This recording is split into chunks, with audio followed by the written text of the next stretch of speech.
And Jason, while we're with you here, let's talk a little bit about what's happening in Madison. It's kind of a busy time again. This morning, you guys had a story about the Republicans in the Senate and their plan for the roads.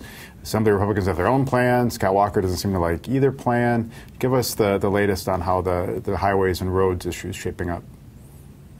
Well, there is a pretty big impasse that's holding up the state budget right now. You saw the Assembly Republicans put forward a very sweeping plan. So a plan that would not just ultimately raise taxes on fuel by putting the sales tax on gasoline and then backing down the existing gasoline tax a little bit, but then also raise billions of dollars, make billions of dollars of cuts in the state income tax.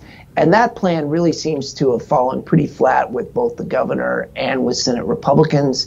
And where it seems like we're headed is some kind of situation in which money from the state's main account that is used to pay for schools and health care, that somehow that money, I think, is probably likely to get taken, at least in part, to shore up the state's transportation fund, which has a real long-term shortfall in it.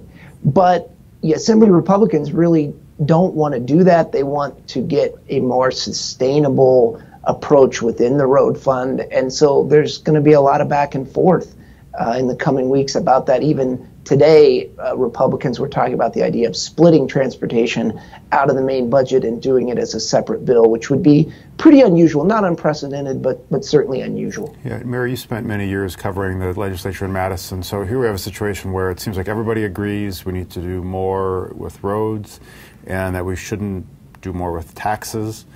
Why can't they come to an agreement if everyone wants the same sort of thing? It's interesting because obviously in 2011 when Governor Walker took office and the Senate and Assembly flipped, the Republicans controlled everything, but they were really, with the two Fitzgerald brothers in charge, they were really pretty much in lockstep on a lot of issues, obviously Act 10, other things, and now I think we're really seeing increased divisions, increased fracturing where it's like they're all the same party, but they're all just kind of not at all on the same page. So I think this is kind of a sign that they're diverging and heading in down different paths, and we'll just have to see how they can work it out. But pulling it out of the budget shows me that they are really not close to a resolution, which I think Jason's recent articles have proven. Yeah.